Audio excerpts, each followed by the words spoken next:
Bismillahirrahmanirrahim. Assalamualaikum warahmatullahi wabarakatuh. Bapak-bapak, ibu-ibu, mas-mas, mbak-mbak, khususnya adik-adikku sekalian yang dirahmati Allah dimanapun Anda berada. Kembali di IIP Channel bersama saya, IIP Wijayanto. Kali ini kita akan membahas tema jika kamu tidak melanggar 3 pantangan ini, maka mantan adalah jodohmu. Ya, jadi kita berusaha kan agar mantan bisa kembali bersama kita lagi. Kita kejar-kejar dia, kita coba merayu dia, memohon agar dia mau kembali. Tapi ternyata semakin kita kejar, semakin dia menjauh. Semakin kita berusaha, semakin susah mantan untuk didapatkan. Tapi kita kan tidak menyerah, ya. Meski mantan tidak mau ketemu kita, meski mantan selalu menghindari kita, meski mantan berusaha keras untuk segera mencari pengganti kita kan, kita sekarang masih punya satu cara, yakni kita berdoa kan, agar dia kembali, agar dia sadar, agar dia menjadi jodoh kita selamanya dunia akhirat. Nah, ketika orang berdoa, itu ada pantangannya, yang kalau pantangan itu dilanggar atau dikerjakan, menjadi sebab tertolaknya doa, menjadi sebab tidak terkabulnya sebuah doa. Apa itu? Yang pertama ya, kita di dalam berdoa itu menyerah. Nah, itu pantangannya. Kita menyerah. Menyerah itu artinya apa? Berhenti. Karena kita merasa kok belum ada respon apapun dari mantan, belum ada tanda-tanda terkabulnya doa kita ini. Kita bahkan merasa mungkin mantan tambah jauh. Kita merasa mantan sudah menemukan pengganti kita, memamerkan pengganti kita melalui media sosialnya, dan seterusnya, ya. Maka saat kita menyerah, ya sudah, artinya mantan bukan jodoh kita. Mantan jodoh orang ketiga yang mungkin sekarang sedang bersama mantan. Ya, jadi pantangannya yang pertama adalah menyerah. Karena ujian terberat di dalam berdoa itu adalah sabar, menunggu hasil dari doa tadi. Ya, jadi semua itu kan harus dilakukan dengan sabar. Karena Allah senantiasa bersama orang-orang yang sabar. Innallaha ma'as-sabirin. Sesungguhnya Allah senantiasa bersama orang-orang yang sabar. Ya. Jadi kan kita mencapai segala sesuatu di dalam hidup kita tanpa kita sadari itu dengan modal kesabaran. Ya, kita masih kecil tuh belajar membaca, belajar menulis ya. Kalau salah dimarahi oleh orang tua, kalau malas dimarahi oleh orang tua, kita menjalaninya dengan sabar, kita bisa membaca, menulis, berhitung, bisa belajar, dan seterusnya. Itu kuncinya adalah sabar ya. Orang tidak bisa lulus SD dalam waktu 1 minggu, butuh waktu 6 tahun. Kuncinya kesabaran kan? Bangun pagi, ya, mandi, sarapan, berangkat sekolah, mengerjakan PR, ya, ikut ekstrakurikuler dan seterusnya. SMP juga begitu, kita jalani dengan sabar. SMA juga begitu, 3 tahun kita jalani dengan sabar. Kuliah juga begitu, kita jalani 4 tahun, 5 tahun dengan sabar. S2 juga begitu ya, 2 tahun kita jalani dengan sabar. Jadi semuanya itu kuncinya adalah kesabaran. Kalau kita menyerah, misal kelas 3 SD kita nyerah, aduh capek, sekolah itu capek ya, ngantuk dan seterusnya, ya sudah, artinya tidak lulus SD-nya. Begitu juga di dalam berdoa, kalau kita menyerah ya artinya mantan sudah bukan jodoh kita.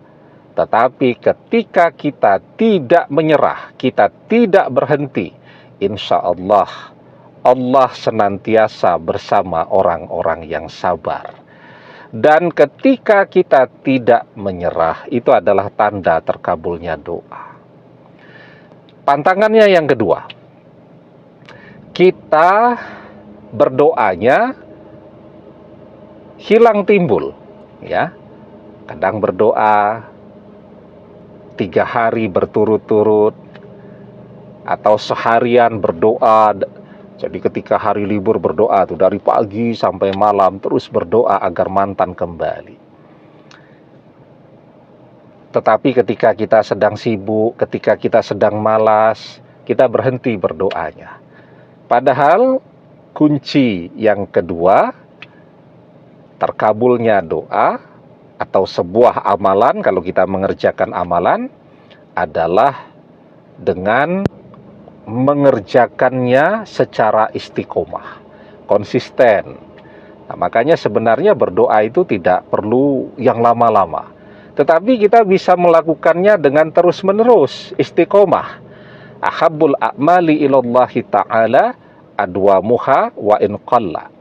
Amalan yang paling Allah cintai adalah amalan yang dikerjakan secara rutin, terus-menerus, walaupun itu sedikit, ya. Nah, jadi pantangannya yang kedua, berdoanya kadang-kadang hilang timbul. Kalau lagi semangat kita berdoa, kalau lagi malas bisa 2 minggu, sebulan kita tidak berdoa. Nah, kalau kita berdoanya kadang-kadang, atau kita berdoanya ya malas-malasan, ya maka doa kita tidak terkabul, tertolak. Tetapi kalau kita bisa berdoa dengan istiqomah, terus-menerus, walaupun berdoanya itu tidak lama-lama, mungkin kita menyediakan waktu setiap hari khusus untuk berdoa tentang mantan agar berjodoh dengan dia 5 menit. Tapi kita lakukan terus, maka insya Allah itu adalah tanda terkabulnya doa kita. Itu yang kedua. Nah, kemudian yang ketiga, kita mengeluh dalam berdoa, ya. Capek, kapan doa terkabul? Kok belum ada tanda-tanda doa terkabul? Kan sering tuh ya, kalau ada video tutorial berdoa, biasanya ada komennya seperti itu. Saya sudah berdoa 2 minggu, kok doa saya belum terkabul. Saya sudah berdoa 2 bulan, tetapi belum ada tanda-tanda mantan akan kembali kepada saya. Nah, itu namanya mengeluh, ya. Jadi sebab tertolaknya doa adalah ketika orang mengeluh. Yustajabu li ahadikum malam ya'jal yaqulu qad da'watu rabbi falam yastajibli. Doa salah seorang di antara kalian pasti dikabulkan selama ia tidak tergesa-gesa.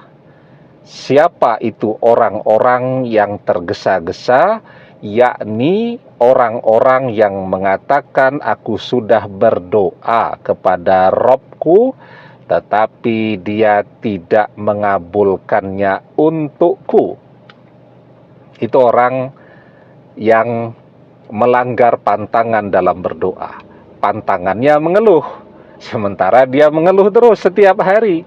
Biarpun dia berdoa, tapi kalau berdoa itu dia ikuti dengan mengeluh setiap hari, yaitu tanda bahwa doanya tertolak, ya. Nah, ketika kita tidak melanggar satupun dari 3 pantangan ini, maka insya Allah doa-doa kita agar mantan kembali, serumit apapun jalannya, mantan akan kembali. Karena ketika kita tidak melanggar dari 3 pantangan ini, insya Allah doa kita akan terkabul. Demikian, semoga bermanfaat. Wallahu a'lam bissawab, billahi taufik wal hidayah. Assalamualaikum warahmatullahi wabarakatuh.